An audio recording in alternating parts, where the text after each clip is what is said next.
Hi hello ನಮಸ್ತೆ ಪ್ರೀತಿಯ ವೀಕ್ಷಕರೇ, ನಾನು ನಿಮ್ಮ ಡೆಡ್ಲಿ ರವಿ ಶ್ರೀವತ್ಸ ನಿಮ್ಮೆಲ್ಲರನ್ನು ಪ್ರೀತಿಯಿಂದ ಸ್ವಾಗತಿಸ್ತಾ ಇದ್ದೇನೆ.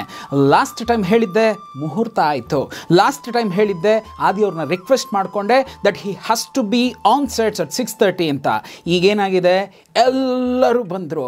ಅದು ನನ್ನ ಚಿತ್ರೀಕರಣದ 2ನೇ ದಿವಸ ಎಲ್ಲರೂ ನಾವು ಕಬ್ಬನ್ಪೇಟೆ, ಕಾಟನ್ಪೇಟೆ ಮತ್ತು ಆ ಸುತ್ತಮುತ್ತಲಿನ ಏರಿಯಾದಲ್ಲಿ ಫಸ್ಟು ಒಂದು ಜಾಗನ ಸೆಲೆಕ್ಟ್ ಮಾಡ್ಕೋತೀವಿ. ಯಾಕೆ ಅಂತಂದರೆ ನಾವು ತಿಂಡಿ ತಿನ್ನಲಿಕ್ಕೆ ಒಂದಷ್ಟು ಜಾಗಗಳನ್ನ ಮಾಡ್ಕೊಡ್ಬೇಕಾಗತ್ತೆ, ನಮ್ಮ ಜನರೇಟರ್ ವ್ಯಾನನ್ನು ನಿಲ್ಲಿಸಲಿಕ್ಕೆ ಒಂದಷ್ಟು ಜಾಗಗಳನ್ನ ಮಾಡ್ಕೊಡ್ಬೇಕಾಗತ್ತೆ. ಈ ನಿಟ್ಟಿನಲ್ಲಿ ಒಂದು ಪುಟ್ಟ ಜಾಗವನ್ನು ಹುಡ್ಕೊಂಡು ಎಲ್ಲರೂ ಅಲ್ಲಿ ಅಸೆಂಬಲ್ ಆದ್ವಿ.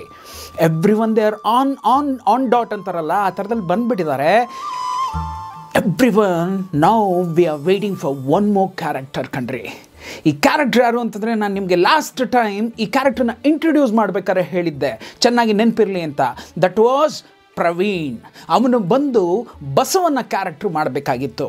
ಇಲ್ಲೇನಾಗತ್ತೆ, ಫಸ್ಟ್ ದಿವಸ ಅಂದರೆ ಆ್ಯಕ್ಷನ್ನ ಮೊದಲನೇ ದಿವಸ ನಾವು ತೊಗೊಂಡಂತಹ ಕಂಟೆಂಟ್ ಏನು ಅಂತಂದರೆ ಪೇಟೆ ನಾಗನ ಕಿಲ್ಲಿಂಗ್. ರಿಯಾಲಿಟಿಲಿ ಏನಾಗಿರುತ್ತೆ, ಪೇಟೆ ನಾಗನ್ನ ಹೊಡೆದಾಕಬೇಕು ಅಂತ ಹೇಳಿ ಬಸವನ್ನ ಗಲಿಕ ಬಕ್ರ ಮಾಡ್ತಾರೆ, ಅಂದರೆ ಮೇಕೆ ಥರ ಮಾಡಿ ಕಟ್ಟಾಕ್ತಾರೆ. ಆ ಹುಲಿಗೆ ಬೇಟೆಯನ್ನು ಇಟ್ಟಿದ್ದೇವೆ, ನೀನು ಬಂದ ನಂತರ ನಾವು ನೋಡ್ಕೋತೀವಿ ಅನ್ನೋ ನಿಟ್ಟಿನಲ್ಲಿ ಬಸವನನ್ನು ಮಧ್ಯ ರೋಡಲ್ಲಿ ಬಿಟ್ಟು ಎಲ್ಲವನ್ನು ಮಾಡಿ ಒಂದು ಸ್ಕೆಚ್ ಹಾಕಿರ್ತಾರೆ. ಆ ನಿಟ್ಟಿನಲ್ಲೇ ಇವಾಗ ನಾವೇನು ಮಾಡಬೇಕು, ಈ ಫೈಟನ್ನು ಮುಂದುವರಿಸಬೇಕು. ಬಸವನ ಪಾತ್ರ ಯಾರು ಅಂತಂದರೆ ಪ್ರವೀಣ ಏನು ಅಂತಂದರೆ ಇನ್ನೂ ಬಂದಿಲ್ಲ. ಪ್ರವೀಣ ಬಂದಿಲ್ಲ ಅನ್ನೋದೇ ಮಾತುಕತೆ ನಡೀತಾ ಇದೆ. ಇಲ್ಲಿ ನಮ್ಮ ಪ್ರೊಡಕ್ಷನ್ ಕಂಟ್ರೋಲರ್ ಆದಂತಹ ಪುಟ್ಟಣ್ಣ ಅವ್ರು ಏನು ಮಾಡ್ತಾರೆ ಅಂತಂದರೆ, ಟಪ ಫೋನ್ ಮಾಡ್ತಾರೆ. ಎಲ್ಲ ಆಗುತ್ತೆ. ನಾನು ನಿಮ್ಗೆ ಹೇಳಿದ್ದೆ, ಪ್ರವೀಣ್ ಅದೇನೋ ಹೇಳ್ತಾರಲ್ಲ, ಅವನು ರಾತ್ರಿಯ ವ್ಯಕ್ತಿ, ರಾತ್ರಿಯಲ್ಲಿ ಎದ್ದು ಓಡಾಡ್ತಕ್ಕಂತಹ ಒಬ್ಬ ವ್ಯಕ್ತಿ. ಬೆಳಗ್ಗೆ ಎಲ್ಲ ಮಲಗ್ತಾನೆ, ರಾತ್ರಿ ಆದರೆ ಎದ್ದೇಳ್ತಾನೆ. ಈಗೇನಾಗಿದೆ, ಹಿಂದಿನ ದಿವಸ ನಾವೆಲ್ಲ ಏನೆಲ್ಲ ಹೇಳಿದ್ದೀವಿ ಅದು ಅವನ ಮನಸ್ಸಿನಲ್ಲಿ ಇತ್ತೋ ಇಲ್ವೋ ಗೊತ್ತಿಲ್ಲ. ಪುಟ್ಟಣ್ಣ ಅವ್ರು ಫೋನ್ ಮಾಡ್ತಾರೆ. ಫೋನನ್ನು ರಿಸೀವ್ ಮಾಡೋವಂತಹ ಪ್ರವೀಣ್, ನಾನು ಹೇಳಿದ್ನಲ್ಲ, ಹಿ ಇಸ್ ವೆರಿ ಲೆಥಾರ್ಜಿಕ್ ಅಂತ, ಹಲೋ ಅಂತಾನೆ. ಈ ಕಡೆಯಿಂದ ಪುಟ್ಟಣ್ಣಪ್ಪ, ನಾನಪ್ಪ ಈ ಥರ. ಪುಟ್ಟಣ್ಣ, ಯಾವ Puttanna? That was A shocking thing. ಹಿಂದಿನ ದಿವಸ ಎಲ್ಲರೂ ಪರಿಚಯ ಆಗಿ ಎಲ್ಲವೂ ಆಗಿ ಮಾರನೇ ದಿವಸ 6:15 ಗಂಟೆಗೆ ನಾವು ಸ್ಪಾಟಲ್ಲಿ ಇರಬೇಕು ಅಂತ ಹೇಳಿ ನನ್ನ ಪ್ರೊಡಕ್ಷನ್ ಕಂಟ್ರೋಲರ್ಸ್ 6:45, 6:40ಕ್ಕೆ ಫೋನ್ ಮಾಡಿ, ಎಲ್ಲಪ್ಪ ನೀನಿಲ್ಲ ಅಂತ ಕೇಳೋಕ್ಕೆ, ನಾನಪ್ಪ ಈ ಥರ ಪುಟ್ಟಣ್ಣ ಅಂದರೆ, ಯಾವ ಪುಟ್ಟಣ್ಣ ಇಡಯ್ಯ ಫೋನ್ನ ಅಂತ ಫೋನ್ ಕಟ್ ಮಾಡಿಬಿಟ್ಟಿದ್ದಾನೆ. ಪುಟ್ಟಣ್ಣನ ಕೋಪ ಇದೆಯಲ್ಲ, ಪ್ರಾಯಶಃ 10 ಜನ ರವಿ ಶ್ರೀವತ್ಸ ಹಾಕಿದ್ರೆ ಅದೊಂದು ಕೋಪ. ಯಾಕೆಂದರೆ ಇವರೆಲ್ಲ ಬೇರೆ ನಿಟ್ಟಿನಿಂದ ಬಂದಂತಹ ವ್ಯಕ್ತಿಗಳು. ಇವರೆಲ್ಲ ಸಡನ್ನಾಗಿ ಹತ್ತಿರ ಬಂದಪ್ಪ, ಏನಪ್ಪ ಅಂದ್ಕೊಂಡಿದ್ದಾನೋ ನನ್ನ, ಯಾವ ಪುಟ್ಟಣ್ಣ ಅಂತ ನನ್ನೇ ಕೇಳ್ತಾನೆ. ಇಲ್ಲ ಸಾರಿ ಪುಟ್ಟಣ್ಣ, ಏನಾಯಿತು ಅಂತ.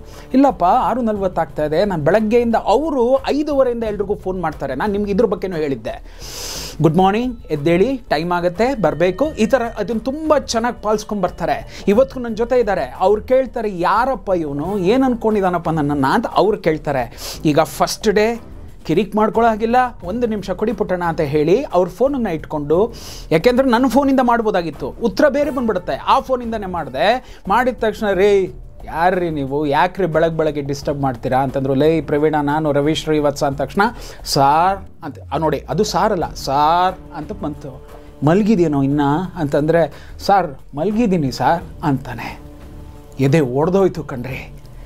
ಸೆಕೆಂಡ್ ಡೇಗೆ ಬಂದಂತಹ ಮೊದಲನೆಯ ಸಿಡಲಿನ ಹೊಡೆತ ಅದು. ಅಂದರೆ 7 ಗಂಟೆ ಕ್ಯಾಮ್ರಾ ಸ್ಟಾರ್ಟ್ ಮಾಡಬೇಕು ಅಂತ ತುಂಬ ಆಸೆ ಇಟ್ಕೊಂಡು ಏನೆಲ್ಲವನ್ನು ನಾನು ಅದೆಲ್ಲ ಸೆಟಪ್ಸ್ನ ರೆಡಿ ಮಾಡಿದ್ನೋ.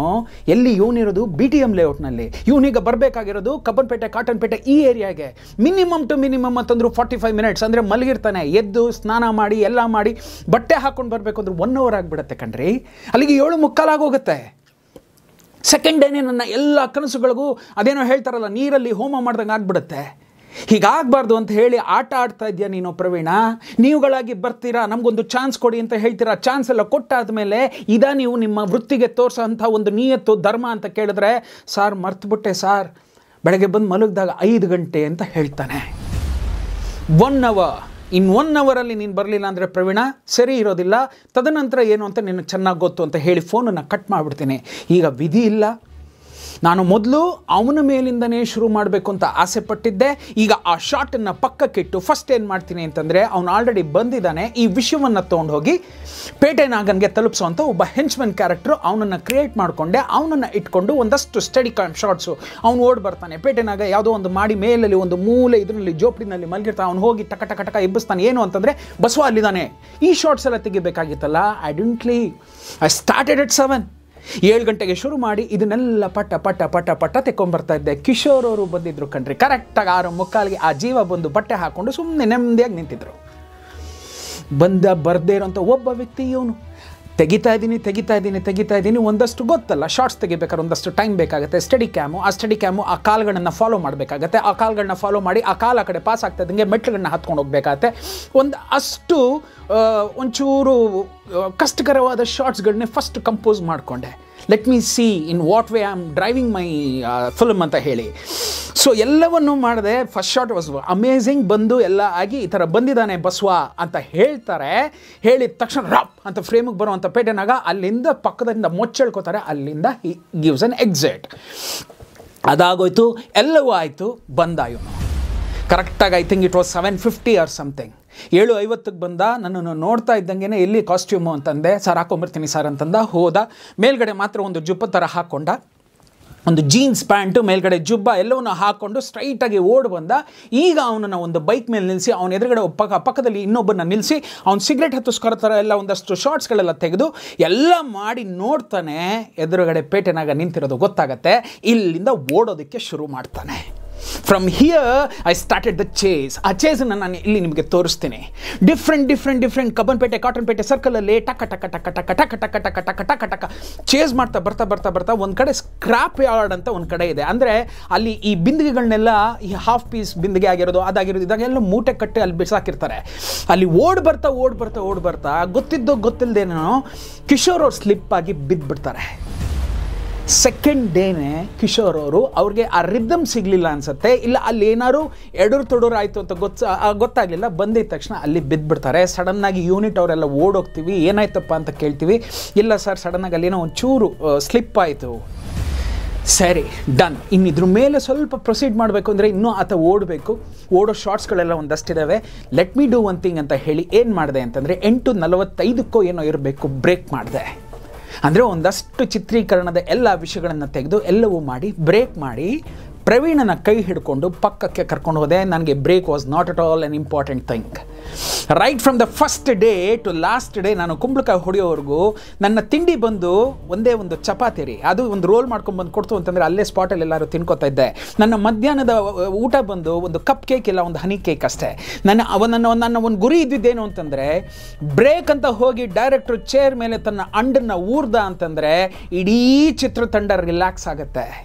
ಅರೆ, ಒಬ್ಬ ಡೈರೆಕ್ಟರ್ ಅಲ್ಲಿ ನಿಂತ್ಕೊಂಡು ತಿಂತಿದ್ದಾನೆ ಅಂತಂದರೆ ಅವ್ನು ಯಾವಾಗ ನನ್ನನ್ನು ಶಾರ್ಟ್ ಕರಿತಾನೋ ಅನ್ನೋ ಒಂದು ಭಯ ಪ್ರತಿಯೊಬ್ಬರಲ್ಲೂ ಇರಬೇಕು ಅನ್ನೋದನ್ನು ಫಸ್ಟ್ ಡೇನೇ ಹುಟ್ಟಾಕ್ದೆ ನಾನು. I never used and still today I say, ನನ್ನ ಡೈರೆಕ್ಷನ್ ಏನು ನಡೀತಾ ಇರುತ್ತೆ, ನನ್ನ ಟ್ರೈಪಾಡ್, ನನ್ನ ಕ್ಯಾಮ್ರಾ ಎಲ್ಲಿರುತ್ತೆ ಅಲ್ಲಿನ ಸುತ್ತಮುತ್ತಲ ಒಂದು 500 ಮೀಟರ್ ಅಂದರೆ 1500 ಅಡಿಯವರೆಗೂ ಯಾರು ಚೇರ್ ಇದುವರೆಗೂ ಹಾಕಂಗಿಲ್ಲ, ಹಾಕಬಾರ್ದು. I never expect A chair near ಅವರ ಅಕ್ಕಪಕ್ಕ ಕ್ಯಾಮ್ರಾದ ಹತ್ರ ನನಗೆ ಇಡೋದಕ್ಕೆ ಇಷ್ಟನೇ ಇಲ್ಲ. ರಿಲ್ಯಾಕ್ಸ್ ಆಗಿಬಿಡ್ತೀವಿ ಅನ್ನೋ ಭಯ ನನ್ನಲ್ಲಿ ನಾನು ಹುಟ್ಟಾಕೊಂಡದ್ದು.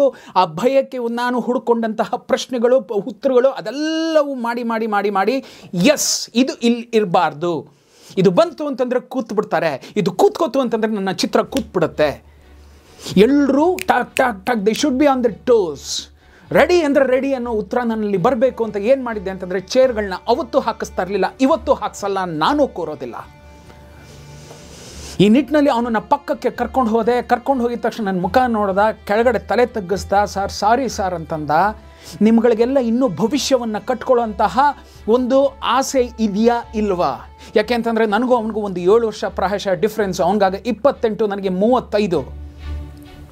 ನೀನು ಬಂದೆ, ನೀನು ಕೇಳ್ಕೊಂಡೆ, ಎಲ್ಲವನ್ನು ಮಾಡಿ ನಾನು ಮಾಡಿಕೊಟ್ಟ ಮೇಲೆ ಎಂಥ ಪಾತ್ರನೇಯ.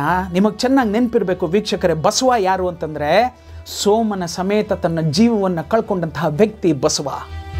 ಆ ಪಾತ್ರವನ್ನು ನಾನು ಇವಾಗ ಪ್ರವೀಣನಿಗೆ ಕೊಟ್ಟಿದ್ದೆ. ಯಾಕೆ ಅಂತಂದರೆ ಅವ್ನಿಗೇನಾದ್ರು ಒಂದು ಆಗಬೇಕು ಜೀವನದಲ್ಲಿ, ಅವನು ಒಬ್ಬ ನಟನಾಗಬೇಕು ಅನ್ನೋ ಆಸೆಯಲ್ಲಿ. ಆದರೆ ಅವ್ನು ಮಾಡಿದ್ದೇನು, ಮೊದಲನೇ ದಿವಸ ಹಿ ವಾಸ್ ಆಬ್ಸೆಂಟ್. ಸೊ ನನಗೆ ಭಯ ಬಂತು, ಅವನ ರೀತಿ ನೀತಿಗಳ ಭಯ ಬಂತು, ನನಗೆ ಕ್ಲೈಮ್ಯಾಕ್ಸ್ ನನ್ನ ತಲೆಯಲ್ಲಿ ಬಂತು. ನೆನಪಿದೆಯಾ, ಆ ಬಸವನ ಪಾತ್ರ ಬಂದು ಬಿ ಅಶೋಕ್ ಕುಮಾರ್ ಹತ್ರ ಬೇಡ್ಕೊಳತ್ತೆ, ಸರ್ ದಯವಿಟ್ಟು ಬಿಟ್ಬಿಡಿ ಸರ್, ನಾನು ಅವನ್ನ ಕಳಿಸ್ಕೊಡ್ತೀನಿ ಸರ್. ಈ ಥರ ಟಪ್ಪ ಟಪ್ಪ ಟಪ್ಪ ಟಪ್ಪ ಮಾತಾಡುವಂಥ ಒಬ್ಬ ಅರಳು ಹುರಿದು ಮಾತಾಡುವಂಥ ಒಬ್ಬ ವ್ಯಕ್ತಿ ಬೇಕಾಗಿತ್ತು. ಇವನನ್ನ ನಾನೇನಾದರೂ ಇನ್ನು ಅಲ್ಲಿ ಕರ್ಕೊಂಡು ಹೋಗಿ ಬಿಟ್ಟ ಅಂತಂದರೆ ತುಂಬ ತೊಂದರೆ ಆಗತ್ತೆ ಅಂತ ಹೇಳಿ ಈಗ ಹೇಳ್ತಾ ಇದ್ದೇನೆ, ಅವನನ್ನು ರಾಜಶೇಖರನ ಪಾತ್ರಕ್ಕೆ ಬದಲಾಯಿಸಿದೆ. The day one this was a very, ಅದೇನೋ ಹೇಳ್ತಾರಲ್ಲ, ಡ್ರಾಸ್ಟಿಕ್ ಚೇಂಜ್. ಅದು ಬಸವನ ಪಾತ್ರದಲ್ಲಿದ್ದಂತಹ ಪ್ರವೀಣನ್ನು ತಂದು ರಾಜಶೇಖರನ ಪಾತ್ರಕ್ಕೆ ಹಾಕಿ, ರಾಜಶೇಖರನ ಪಾತ್ರದಲ್ಲಿದ್ದಂತಹ ಬದ್ರಿಯನ್ನು ತಂದು ಬಸವನ ಪಾತ್ರಕ್ಕೆ ಹಾಕಿದೆ. ಈ ಇಂಟರ್ಚೇಂಜ್ ಆಗದೆ ಹೋಗಿದ್ದರೆ ಪ್ರಾಯಶಃ 45 ದಿವಸದಲ್ಲಿ ನನ್ನ ಸೋಮ ಮುಗಿತಾ ಇರಲಿಲ್ಲ. ಯಾಕೆಂತಂದರೆ ಪಾತ್ರಗಳು ಬಹಳಷ್ಟು ಮುಖ್ಯ, ಅವು ಕೊಡುವಂತಹ ಇಂಪಾರ್ಟೆನ್ಸ್ ಬಹಳಷ್ಟು ಮುಖ್ಯ. ಪ್ರಕಾಶ ಬಂದುಬಿಡ್ತಾನೆ, ಈ ಕಡೆ ಹರೀಶ್ ರಾಯ್ ಬಂದುಬಿಡ್ತಾನೆ, ಇವ್ರು ಬಂದುಬಿಡ್ತಾರೆ, ಇವನೆಲ್ಲೋ ಬರಲಿಲ್ಲ. ಓಕೆ, ರಾಜಶೇಖರ ನಿಮಗೆ ಚೆನ್ನಾಗಿ ನೆನಪಿರಲಿ, ಅವನೇನು ಅಂತಂದರೆ ಇತ್ತೀಚೆಗೆ ಸತ್ತಂತಹ ವ್ಯಕ್ತಿ, ತುಂಬ ಇಂಪಾರ್ಟೆಂಟ್ ಪಾತ್ರವಾದರೂ ಕೂಡ ಅವು ಒಂದು ಚೂರು ನಾನು ಕೊಂಚ ನನ್ನ ಸಿನಿಮಾದಲ್ಲಿ ಬೇರೆಯವರ ಕತೆ ನನಗೆ ಗೊತ್ತಿಲ್ಲ, ನನ್ನ ಸಿನಿಮಾದಲ್ಲಿ ಅದನ್ನು ಕೊಂಚ ಅವಾಯ್ಡ್ ಮಾಡ್ಬೋದಂತಹ ಒಂದು ಕ್ಯಾರೆಕ್ಟರ್ ಆಗಿತ್ತು. ಬಸವ ಮುಖ್ಯ, ಬಿಡ್ಡ ಮುಖ್ಯ, ಈ ಕಡೆ ಚಂದು ಮುಖ್ಯ, ರಾಜಶೇಖರ ಮುಖ್ಯ. ಬಟ್ ರಾಜಶೇಖರ ಸ್ವಲ್ಪ ಲೇಟ್ ಆದರೂ ಆ ಶಾರ್ಟ್ಸ್ಗಳನ್ನ ನಾನು ಕ್ಲೋಸಪ್ಪಲ್ಲಿ ತೆಗೆದು ಮ್ಯಾಚ್ ಮಾಡ್ಬೋದು ಅನ್ನೋ ಒಂದು ಧೈರ್ಯದಿಂದಲೇ ಪ್ರವೀಣನ್ನು ತೆಗೆದು ರಾಜಶೇಖರನ್ನು ಮಾಡಿಬಿಟ್ಟೆ. ಇಷ್ಟೊತ್ತಿಗೆ ಎಲ್ಲರೂ ತಿಂಡಿಯನ್ನು ತಿನ್ಕೊಂಡ್ರು ವೀಕ್ಷಕರೇ. ಈಗ ಏನಾಗುತ್ತೆ, ಆ ಕಂಟಿನ್ಯೂಟಿ ತೆಗಿಬೇಕಲ್ಲ, ಆ ಶಾರ್ಟ್ಸನ್ನು ತೆಗಿತಾ ಕಿಶೋರ್ ಅವ್ರ ಕೈನಲ್ಲಿ ಒಂದು ಮುಚ್ಚಿರುತ್ತೆ. ಅವರು ಬಂದು ಈಗ ಪ್ರವೀಣ ಯಾರು, ರಾಜಶೇಖರನ ಬೆನ್ನಿಗೆ ಜೋರಾಗಿ ಬೀಸ್ತಾರೆ. ಬೀಸಿದ ತಕ್ಷಣ ಏಟು ತಗೊಂಡಂತಹ ರಾಜಶೇಖರ ಅಲ್ಲಿಂದ ಪಲ್ಟಿ ಹೊಡೆದು ಬಂದು ಒಂದು ಬಣ್ಣಗಳನ್ನು ಜೋಡಿಸಿರ್ತಕ್ಕಂತಹ ಒಂದು ಗಾಡಿ ಮೇಲೆ ದಬ್ಬಂತ ಬಿದ್ದರೆ ಬಣ್ಣ ಎಲ್ಲ ಆಕಾಶಕ್ಕೆ ಎರ್ಚತ್ತೆ, ಅಂದರೆ ಎಗರದಂತಹ ಅಷ್ಟು ಬಣ್ಣ ಬಂದು ಈಗ ಸೆಟ್ಲ್ ಆಗಬೇಕಲ್ಲ. ಎಲ್ಲಿ ಸೆಟ್ಲ್ ಆಗುತ್ತೆ? It settles down on the 5 men army. 5 ಜನರ ಮೇಲೆ ಅದು ಹಾಗೆ ಉದುರ್ತಾ ಇರಬೇಕಾದ್ರೆ ಆ ಸರ್ಕಲ್ನಲ್ಲಿ ಒಂದು ಬ್ಯೂಟಿಫುಲ್ ಟೆಂಪಲ್ ಇತ್ತು. ಆ ಟೆಂಪಲ್ ಬ್ಯಾಕ್ ಡ್ರಾಪ್ ಮೇಲೆ ಒಂದು ಬೆಲ್ ಹೊಡೆಯೋದ್ರ ಸಮೇತ ಟಂಗ್ ಅಂತ ಹೊಡೆದ್ರೆ ಇಲ್ಲಿ ಒಂದು ಮಂತ್ರ ಸ್ಟಾರ್ಟ್ ಆಗತ್ತೆ. ಈ ಮಂತ್ರವನ್ನು ನನಗೆ ಸಾಧು ಕೋಕಿಲ ಸರ್ ಇನ್ನೂ ಕೊಟ್ಟಿಲ್ಲ. ಇದು ಆಗತ್ತೆ. ಅದಕ್ಕೆ ಕೆಲವು ನಿರ್ಮಾಪಕರು ನಿರ್ದೇಶಕರು ಏನು ಮಾಡಿಬಿಡ್ತಾರೆ ಅಂತಂದರೆ, ಅಪ್ಪ ನಾನು ನಿನಗೆ ಮ್ಯೂಸಿಕನ್ನು ಕೊಟ್ಟಿದ್ದೇನೆ, ನೀನು ಡಾರ್ಟ್ ಅಂತೀವಿ, ಅಂದರೆ it is a master cassette. ಅದು ಆ ಡಾರ್ಟನ್ನು ಕೊಟ್ಬಿಟ್ಟ ಮೇಲೆ ನಾವು ಸ್ಟಾರ್ಟ್ ಮಾಡ್ತೀವಪ್ಪ ಅನ್ನೋ ಥರದ್ರಲ್ಲೇ ಒಂದಷ್ಟು ನಿಬಂಧನೆಗಳನ್ನು ಹಾಕಿ ಟೆಕ್ನಿಷಿಯನ್ಸ್ಗಳನ್ನ ಇಟ್ಕೋತಾ ಇದ್ದಂತಹ ಕಾಲ ಅದು. ನಾನು ಹೇಳಿದ್ನಲ್ಲ, Sadhu sir he was very relaxed, he was having hell lot of a work. ಮಾಡ್ತೀನಿ ಅಂತಲೇ ಮಾಡಿರಲಿಲ್ಲ. ಆದರೆ ನನಗೆ ಚೆನ್ನಾಗಿ ಗೊತ್ತಿತ್ತು ಇಲ್ಲಿ ಮಂತ್ರ ಬರುತ್ತೆ, ಈ ಮಂತ್ರದಲ್ಲಿ ನಾನು ಒಂದಷ್ಟು ಶಾರ್ಟ್ಸ್ಗಳನ್ನ ತೆಕ್ಕೊಳ್ಳೇಬೇಕು. ಯಾಕೆಂತಂದರೆ ತಿರ್ಗಾ ಅವರು ನನಗೆ ಮಂತ್ರವನ್ನು ಕೊಟ್ಟಾಗ ನಾನು ಮಾಡಲಿಕ್ಕಾಗಲ್ಲ. ತಿರ್ಗಾ ಅದೊಂದು ಮಂತ್ರಕ್ಕೋಸ್ಕರ ನನಗೆ ಆ ದೇವಸ್ಥಾನ, ಆ ಸೆಟಪ್ ಇಲ್ಲ. It's A ಪ್ರಿಲ್ಯೂಡ್. ಯಾಕೆಂದರೆ ಬಣ್ಣಗಳನ್ನ ಹಾಕೊಂಡ್ಬಿಡ್ತಾರೆ, ಆ ಬಣ್ಣ ಎಲ್ಲೆಲ್ಲಿ ಏನೇನು ಬಂದು ಬಿದ್ದಿರುತ್ತೆ ಅಂತ ಗೊತ್ತಿಲ್ಲ. ಆ ಕಂಟಿನ್ಯೂಟಿನ ಇಟ್ಕೊಂಡು ನಾನು ಫೈಟ್ ಮಾಡಬೇಕು, ಆ ಫೈಟನ್ನು ಇಟ್ಕೊಂಡು ಪೇಟೆನಾಗ ಸಾಯಿಸಬೇಕು. ಇದನ್ನೆಲ್ಲ ತೆಗೆದ್ಬಿಟ್ಟು ಆಮೇಲೆ ಅದನ್ನು ಮ್ಯಾಚ್ ಮಾಡ್ಕೋತೀನಿ. ಇಟ್ ಈಸ್ ತುಂಬಾ ಒಂಥರ ಕೆಟ್ಟ ಪ್ಲಾನಿಂಗ್ ಅದು. ನಾನೇನು ಮಾಡಿದೆ, ಓಕೆ ಇದು ತಾನೇ ಮಂತ್ರ, ನನಗೆ ಈ ಮಂತ್ರಗಳು ಎಲ್ಲಿಂದ ಹುಟ್ಟತ್ವೆ ಅಂತ ನಾನು ನಿಮ್ಗೆ ಹೇಳೋಕ್ಕೆ ಇಷ್ಟಪಡ್ತೀನಿ ವೀಕ್ಷಕರೇ. This happened at the time of Vaastav ಅಂತ ಒಂದು ಸಿನಿಮಾ ಬಂತು, ಮಹೇಶ್ ಮಂಜ್ರೇಕರ್ ಸರ್. ಏನು ಮಾಡಿದ್ದಾರೆ ಆ ಸಿನಿಮಾ, ಏನು ಮಾಡಿದ್ದಾರೆ ನಿಜವಾಗ್ಲೂ. ಸೋಮ ಮಾಡಲಿಕ್ಕೆ ನನಗೆ ಏನಾದ್ರು ಒಂದು ಇನ್ಸ್ಪಿರೇಷನ್ ಅಂತಂದರೆ ಒಂದು ಕಡೆ ಇಟ್ ವಾಸ್ ಸತ್ಯ ಅಂತ ಹೇಳಿ ರಾಮ್ ಗೋಪಾಲ್ ವರ್ಮಾ ಸರ್ದು ಒಂದು ಆ ಫಿಲಮು, ಮತ್ತು ಮಹೇಶ್ ಮಂಜ್ರೇಕರ್ ಸರ್ ಈ ವಾಸ್ತವನ ಸಿನಿಮಾ. ವಾಸ್ತವ್ ನಿಜವಾಗ್ಲೂ ಹೇಳಬೇಕು ಅಂತಂದರೆ ಸತ್ಯಾಗಿಂತ ಒಂದು ಹೆಜ್ಜೆ ಮೇಲೆ. ಏನು ಎಮೋಷನ್ಸು, ಏನಿದು. ಅದರಲ್ಲಿ ಒಂದು 2 ಮಂತ್ರವನ್ನು ಅವ್ರು ಯೂಸ್ ಮಾಡಿದ್ರು ಕಣ್ರಿ. ಅವರು ಮಹೇಶ್ ಮಂಜ್ರೇಕರ್, ಹೀಸ್ ಅ ಮರಾಠಿ ಗಾಯ್, ತುಂಬ ಚೆನ್ನಾಗಿ ಯೂಸ್ ಮಾಡ್ತಾರೆ ಅವರು ಅದನ್ನು. ಅವ್ರಿಗೆ ಚೆನ್ನಾಗಿ ಗೊತ್ತಿತ್ತು ಯಾವ್ಯಾವ ಪ್ಲೇಸ್ಮೆಂಟ್ಸಲ್ಲಿ ಆ ಮಂತ್ರವನ್ನು ಹಾಕಬೇಕು ಅಂತ ಹೇಳಿ. ಒಂದು ಕಡೆ ಗಣಪತಿದು ಆರತಿ ನಡೀತಾ ಇರ್ಬೇಕಾದ್ರೆ ಒಂದು ದೊಡ್ಡ ಘೋರವಾದ ಒಂದು ಘಟನೆ ನಡೆಯುತ್ತೆ, ಈ ಥರದ್ದೆಲ್ಲ ಇತ್ತಲ್ಲ. ದ್ಯಾಟ್ ಮೇಡ್ ಮೀ, ಅದು ಇನ್ಸ್ಪೈರ್ ಆಯಿತು. ಆ್ಯಂಡ್ ಐ ಸೇ ಡೆಡ್ಲಿ ಸೋಮಾದಲ್ಲಿ ಫಸ್ಟ್ ಟೈಮ್ ಮಂತ್ರಗಳನ್ನು ಯೂಸ್ ಮಾಡುವಂತಹ ಒಂದು ಸನ್ನಿವೇಶ, ಒಂದು ಚಿತ್ರೀಕರಣ, ಒಂದು ಪ್ಯಾಷನ್ ಶುರು ಆಗಿದ್ದು it was from deadly Soma. ಇಲ್ಲೆಲ್ಲೋ ನಾವು ಹೇಳಿದ್ವಿ ಓಂ ಗಣಾನಾಂತ್ವಾ ಗಣಪತಿ ಕುಂಭಮಾಮಹೇ ಕವಿಂಕಮೇವ ಉಪಮಶ್ರವಸ್ತ್ರಮಂ ಜ್ಯೇಷ್ಠರಾಜಂ ಬ್ರಹ್ಮಣಸ್ಪತ ಆಣಶೃಣ್ವನ್ನೋತಿ ಬಿಸ್ಸೀದ ಸಾಧನಂ ಓಂ ಶ್ರೀ ಮಹಾಗಣಪತಿಯೇ ನಮಃ. ಈ ಒಂದು ಇಟ್ಕೊಂಡು ಆ ಒಂದು ಟೆಂಪಲ್ ಒಂದು ಬ್ಯಾಂಗ್ ಇದೆಯಲ್ಲ, ಆ ಬ್ಯಾಂಗಿಂದ ಟಿಲ್ ಡೌನ್ ಮಾಡ್ಕೊಂಡು ಬರ್ತಾ ಇರ್ಬೇಕಾರೆ ಈಗ ಹುಡುಗರೆಲ್ಲ ಎಂಟ್ರ್ ಆಗ್ತಾರೆ. ಸೋಮನ ಕಾಲ ಹತ್ರ ಅವನು ರಾಜಶೇಖರ ಬಿದ್ದಿದ್ದಾನೆ. ಅವ್ನ ಪಾಯಿಂಟ್ ಆಫ್ ವ್ಯೂನಲ್ಲಿ ಆಪೋಸಿಟಲ್ಲಿ ಅವನು ಪೇಟೆನಾಗ ನಿಂತಿದ್ದಾನೆ. ಇದ್ರ ಮಧ್ಯದಲ್ಲಿ ಬಿಲ್ಡಪ್ಸ್ಗಳನ್ನ ಮಾಡಲಿಕ್ಕೆ ಶುರು ಮಾಡಿದೆ. ನನಗೆ ಗೊತ್ತಿತ್ತು ಇಲ್ಲೇ ಬೀಳುತ್ತೆ, ಈ ಜಾಗದಲ್ಲಿ ಬೀಳುತ್ತೆ. And of course in those days ನಾನು ನಿಮಗೆ ಹೇಳಿದೆ 10mm ಅನ್ನೋ ಒಂದು ಲೆನ್ಸ್ ಇದೆ 9.8 ಅಂತ. ಅದು ಘನಘೋರವಾಗಿದ್ದಂತಹ ಲೆನ್ಸ್ ಆ ಕಾಲದಲ್ಲಿ. I think it was in 2004 or something ಅದು ಇಂಟ್ರೊಡ್ಯೂಸ್ ಮಾಡಿದ್ದದು. Amazing lenses. ಸುಮ್ಮನೆ ಹಂಗೆ ಹಾಕಿಟ್ಟು ನಿಮಗೆ ಡಚ್ ಆ್ಯಂಗಲಲ್ಲೋ ರಷ್ಯನ್ ಆ್ಯಂಗಲಲ್ಲೋ ಹಂಗೆ ಇಟ್ಟ ಅಂತಂದರೆ ಆಲ್ರೆಡಿ ಇರೋ ಹೀರೋ ಬಂದು ಆಜಾನುಬಾಹು ಥರ ಕಾಣ್ತಾನೆ. ನಾನು ಹೇಳಿದ್ದೆ ಈ ಲೆನ್ಸ್ ಬೇಕು ಅಂತಲೇ ನಾನು ತರಿಸ್ಕೊಂಡಿದ್ದೆ ಅಂತ. ಹಾಗೆ ಆಗಿನ ದಿನಗಳಲ್ಲಿ ಡಚ್ ಹೆಡ್ ಅಂತ ಒಂದು ಯೂಸ್ ಮಾಡ್ತಾ ಇದ್ವಿ. ಅಂದರೆ ಟ್ರೈಪಾಡ್ ಮೇಲೆ ಈ ಡಚ್ ಹೆಡ್ನ ಪ್ಲೇಸ್ ಮಾಡ್ತು ಅಂತಂದರೆ ನೀವು ನಿಮ್ಮ ಕ್ಯಾಮ್ರಾವನ್ನು ಹೀಗಾರು ಯೂಸ್ ಮಾಡ್ಕೋಬೋದು. ಮಾಮೂಲಿ ನೀವು ಟ್ರೈಪಾಡ್ ಮೇಲೆ ಕ್ಯಾಮ್ರಾ ಇಟ್ಬಿಡಿ, ಅದು ಹಿಂಗೆ ಅಲ್ಲಾಡಲ್ಲ, ನೀವೇನಿರುತ್ತೋ ಹಾಗೆ ಇರುತ್ತೆ. ಈ ಡಚ್ ಹೆಡ್ ಅನ್ನೋದು ಏನು ಮಾಡುತ್ತೆ ಅಂತಂದರೆ ಟ್ರೈಪಾಡ್ ಮೇಲೆ ಅದೊಂದು ಹೆಡ್ಡು, ಆ ಹೆಡ್ಗೆ ಒಂದು ವಾಬ್ಲಿಂಗ್ ಆಗುವಂಥ ಒಂದು ಇದನ್ನು ಕೂಡಿಸಿರ್ತಾನೆ. ನಿಮ್ಮ ಕ್ಯಾಮ್ರಾ ಕೂಡಿಸಿ ಸಡನ್ನಾಗಿ ಹೀಗೆ ಬಂತು ಅಂತಂದರೆ ಕ್ಯಾಮ್ರಾ ಹೀಗೆ ಟರ್ನ್ ಆಗುತ್ತೆ, ಹಿಂಗಂತು ಅಂತಂದರೆ ಹೀಗೆ ಟರ್ನ್ ಆಗುತ್ತೆ. ಹೀಗೆ ಟರ್ನ್ ಮಾಡಿ ನೀವು ಝೂಮ್ ಹೋಗ್ಬೋದು. ಝೂಮ್ ಹಾಕ್ಕೊಂಡಿರ್ತೀರ ಅಂತ ಕ್ಯಾಮ್ರಾಗೆ ಅಂದ್ಕೊಳ್ಳಿ, ಹಟ್ಟ ಆಡ್ಬೋದು ಡಚ್ ಹೆಡ್. ಆಗಿನ ಕಾಲದಲ್ಲಿ ಅದು 1,500 ರೂಪಾಯಿ ನಾವು ಚಾರ್ಜ್ ಮಾಡ್ತಾಯಿದ್ರು. ಅದು ಬೇಕು ಅಂತ ಹೇಳಿದ್ದೆ, ಅದನ್ನು ತರಿಸ್ಕೊಂಡಿದ್ದೆ. ಇದಿತ್ತು 9.8 ಇತ್ತು. ಇದ್ರ ಜೊತೆ ಒಂದಷ್ಟು ಶಾರ್ಟ್ಸ್ಗಳನ್ನ ತೆಗಿಲಿಕ್ಕೆ ಶುರು ಮಾಡಿ ಆ ಮಂತ್ರವನ್ನು ತಲೆಯಲ್ಲಿಟ್ಕೊಂಡು ಎಲ್ಲವನ್ನು ಮಾಡ್ತಾ ಒಂದಷ್ಟು ಅದರಲ್ಲಿ ನಂಗೆ ಚೆನ್ನಾಗಿ ನೆನಪಿದೆ. ಈ ಒಂದು ಘನಘೋರವಾದ ಆ ಟೀಮನ್ನು ನೋಡಿ ಪೇಟೆನಾಗನ ಟೀಮ್ನಲ್ಲೂ ಕೂಡ ಒಂದಿಬ್ಬರು ಮೆಲ್ಲಗೆ ಹಾಗೆ ಎಸ್ಕೇಪ್ ಆಗಿಬಿಡ್ತಾರೆ. ನಿಮ್ಗೆ ಇನ್ನೊಂದು ಪಾಯಿಂಟ್ ಏನು ಅಂತ ಚೆನ್ನಾಗಿ ಗೊತ್ತು. ನಾನು ನಿಮ್ಗೆ ಹೇಳಲಿಕ್ಕೆ ಇಷ್ಟಪಡ್ತೀನಿ ವೀಕ್ಷಕರೇ. ಈ ಫೈಟಲ್ಲಿರುವಂತಹ 4 ಜನ ಫೈಟರ್ಸ್ ಇವತ್ತು ಫೈಟ್ ಮಾಸ್ಟರ್ಸ್. ನಂಬರ್ 1 ತೋರಿಸ್ತೀನಿ, ಇಟ್ ಈಸ್ ಕುಂಗ್ ಫು ಚಂದ್ರು ಅಂತ. ನಂಬರ್ 2 ವಿನೋದ್ ಅಂತ ಹೇಳಿ, ಅದು ಕತ್ಕೊಯ್ತಾರೆ. ಕತ್ಕೊಯ್ದ ತಕ್ಷಣ ಮೇಲಿಂದ ಅದನ್ನು ತೋರಿಸ್ತೀನಿ. ಬಿದ್ದಿದ್ದ ಆ ವ್ಯಕ್ತಿ ಆತ ಇವತ್ತು ಆತ ಐ ಥಿಂಕ್ ದರ್ಶನ್ ಸರ್ಗೆ ಫೈಟ್ ಮಾಸ್ಟರ್ ಕೆಲಸ ಮಾಡ್ತಾ ಇದ್ದಾರೆ, ದುನಿಯಾ ವಿಜಯ್ ಸರ್ಗೆ ಕೆಲಸ ಮಾಡ್ತಾ ಇದ್ದಾರೆ. ಈ ಥರ ಇಂತಹ ವಿನೋದ್ ಅವರು ಫೈಟ್ ಮಾಸ್ಟರ್. ನಂಬರ್ 3 and 4 ಹೆಸರು ಸಿದ್ದರಾಜು ಅಂತ ಹೇಳಿ, ಇನ್ನೊಬ್ರು ಮಾಸ್ಮಾದ ಅಂತ ಹೇಳಿ. ಆದಿನ ಹೊಡೆಯೋಕ್ಕೆ ಬಂದಾಗ ಆದಿ ಹಂಗೆ ಹಾಕಿದ್ದೆ, ಅವ್ರದ್ದು ಹಂಗೆ ಇಡ್ತಾರೆ, ಹಿಂಗೆ ಹಿಡ್ದಿದ ತಕ್ಷಣ ಅಂತ ಕಿರ್ಸ್ತಾರೆ. ಅದನ್ನು ತೋರಿಸ್ತೀನಿ. ಅವರಿಬ್ಬರು 4 ಜನ ಇವತ್ತು ಫೈಟ್ ಮಾಸ್ಟರ್ಸ್. ಆದರೆ ಅವತ್ತು they were just fighters, struggling fighters. First charge ಮಾಡೋದೇ ಕುಂಗ್ ಫು ಚಂದ್ರು ಅನ್ನೋಂತಹ ಆ ಫೈಟ್ ಮಾಸ್ಟರ್.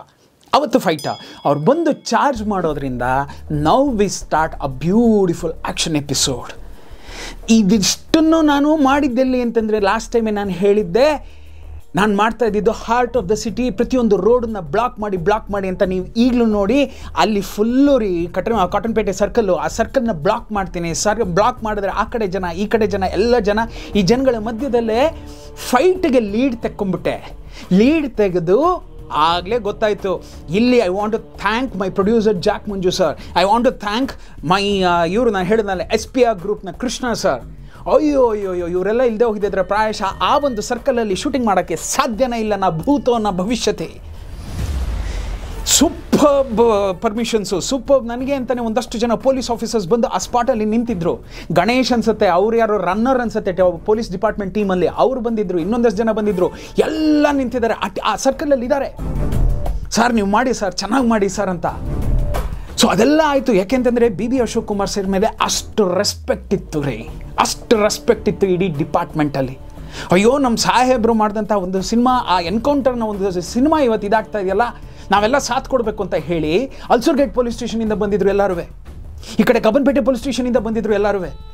ಆ ಒಂದು ಸರ್ಕಲ್ ಇದೆಯಲ್ಲ, ಅಯ್ಯೋ 1 ಸೆಕೆಂಡ್ ಬ್ಲಾಕ್ ಮಾಡ್ತು ಅಂತಂದರೆ ಮಿನಿಮಮ್ ಟು ಮಿನಿಮಮ್ 500ರಿಂದ 1 ಸೆಕೆಂಡ್ಗೆ 500ರಿಂದ 600 ಗಾಡಿ ಬಂದು ಸುಮ್ಮನೆ ಹಂಗೆ ನಿಂತ್ಕೊಳ್ತಾರೆ ಅಪ್ ಅಂತ.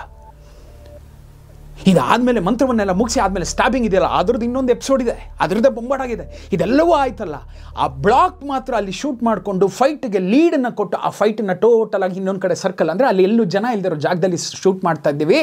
ಅಲ್ಲೂ ಮಿನಿಮಮ್ ಟು ಮಿನಿಮಮ್ 1,000 ಜನ ಸೇರ್ತಾರೆ ಕಣ್ರಿ. ಇಲ್ಲೇ ನಾನು ಹೇಳಲಿಕ್ಕೆ ಇಷ್ಟಪಡೋದು, ನಾನು ಹೇಳಿದ್ದೆ ನೆನಪಿದೆಯಾ, ಯತಿ ಅನ್ನೋ ಚಿಕ್ಕ ಹುಡುಗಂಗೆ ಈಗ ಆಲ್ರೆಡಿ ಸಿನಿಮಾ ಕಥೆಯ ಪ್ರಕಾರ ಅವನಿಗೆ ಕೈ ಇಲ್ಲ, ಕೈನ ಕಟ್ ಮಾಡಿದ ಮೇಲೇ ಸೋಮ ಬಂದು ಪೇಟೆನಾಗದ ಮೇಲೆ ಬೀಳ್ತಾನೆ, ಕರೆಕ್ಟ್ ಅಲ್ವಾ?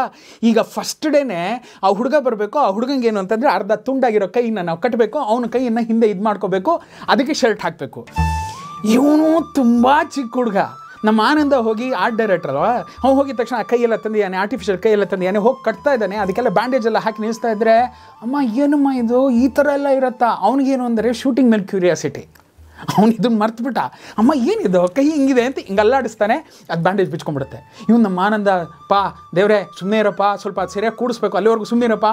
ಅವರು ತಾಯಿ ಯತಿ ನಾನು ಹೇಳೋದು ನಿನ್ಗೆ ಅರ್ಥ ಆಗಲ್ವಾ ಅಂತ, ಅವನಿಗೆ ಚಿಕ್ಕ ಹುಡುಗ ಈ ಥರದ್ರಲ್ಲಿ. ಅಂದರೆ ನನಗೆ ಅಷ್ಟು ಅವ್ನು ಎಲ್ಲಿ ಬೇಕಾಗಿತ್ತು ಅಂತಂದರೆ, ಮಧ್ಯದಲ್ಲಿ ನನಗೆ ಎಲ್ಲಿ ಆರ್ಟಿಸ್ಟ್ಗಳು ಸುಸ್ತಾಗ್ತಾ ಇದ್ರು, ನಾನು ನನ್ನ ಕ್ಯಾಮ್ರಾವನ್ನು ತೊಗೊಂಡೋಗಿ ಈ ಥರ ಶಾರ್ಟ್ಸ್ಗಳನ್ನ ತೆಕ್ಕೋತಾ ಇದ್ದೆ. ಟೈಮ್ ವೇಸ್ಟೇ ಮಾಡಿಲ್ಲ ಕಣ್ರಿ, ಎಲ್ಲೂ ವೇಸ್ಟ್ ಮಾಡಿಲ್ಲ.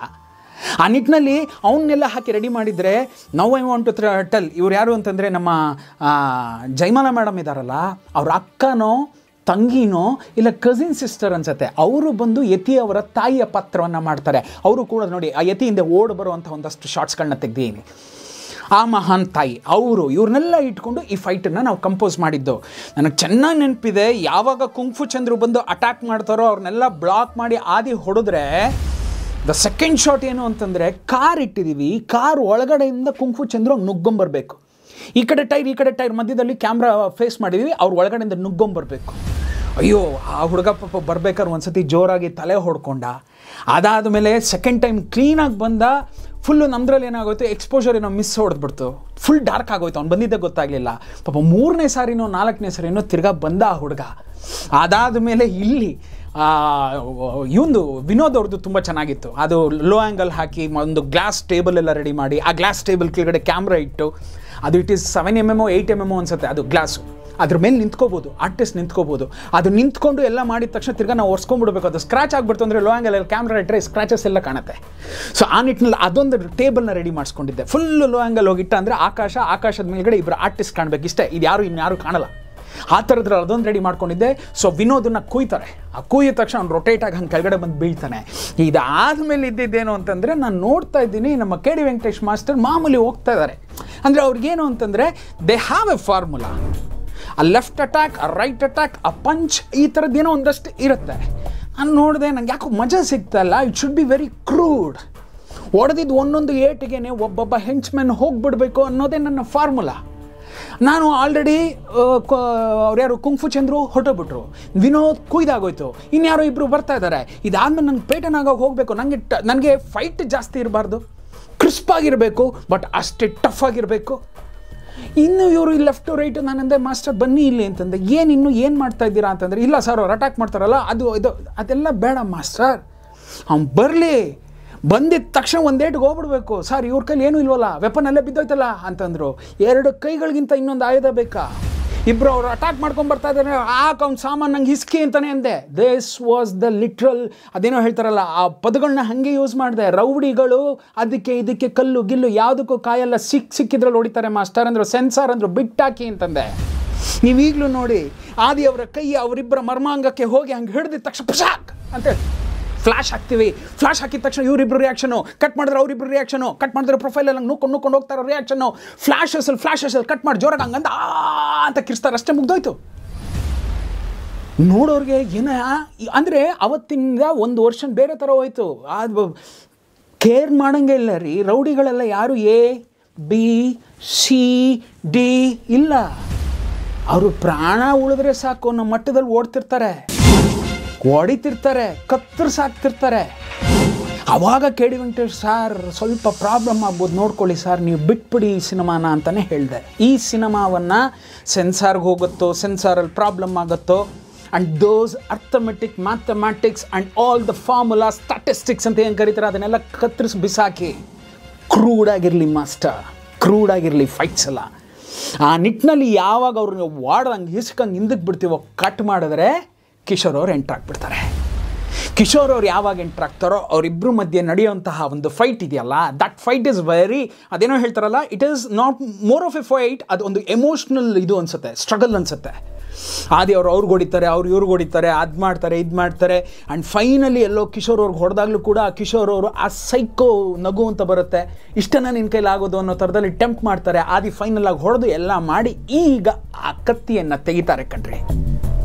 ಕತ್ತಿಯನ್ನು ತೆಗೆದ ಮೇಲೆ ಒಂದಷ್ಟು ಇತ್ತು ರೀ, ಅದೇನು ಅಂತಂದರೆ ಅಲ್ಲಿ ಕೂಡ ಮಂತ್ರವನ್ನು ಹಾಕಿದೆ. ನೀವೆಲ್ಲ ನಾನು ನೆಕ್ಸ್ಟ್ ಎಪಿಸೋಡ್ ಬರ್ತೀನಲ್ಲ, ಆ ಎಪಿಸೋಡ್ ಬರೋದ್ರೊಳಗಡೆ ಒಂದು ಸರಿ ಕೇಳಿ. ತೋಮ್ ತೋಮ್ ತಾನಂ ಟುಮ್ ಟುಮ್ ಟುಮ್ ಟುಮ್ ಟುಮ್ ಟುಮ್ ಟುಮ್ ತೋಮ್ ತೋಮ್ ತಾನಂ ತೋಮ್ ತೋಮ್ ತಾನಂ ತೋಮ್ ತೋಮ್ ತೋಮ್ ತೋಮ್ ತೋಮ್ ತೋಮ್ ತೋಮ್ ತೋಮ್ ತೋಮ್ ತಗಿಟ ತಗಿಟ ತಗಿಟ ತೋಮ್ ತೋಮ್ ತೋಮ್ ತೋಮ್. ಇದೊಂದು ಇಲ್ಲಿ ಆ್ಯಕ್ಚುಲಾಗಿ ಏನಿತ್ತು, ನನ್ನ ಹಣೆಯ ಬರೋಕ್ಕೆ ನಾನು ಏನನ್ನು ಮಾಡಬೇಕಾಯಿತು, ಇಲ್ಲಿ ಸೆನ್ಸಾರ್ ಆಫೀಸರ್ ಯಾವ ಮಟ್ಟದಲ್ಲಿ ಎಂಟ್ರ್ ಆದರೂ, ಇದನ್ನು ನೆಕ್ಸ್ಟ್ ಎಪಿಸೋಡಲ್ಲಿ ಬಂದು ಹೇಳ್ತೀನಿ. ಹರಿಸಿ, ಆಶೀರ್ವದಿಸಿ, ಪ್ರೋತ್ಸಾಹಿಸಿ.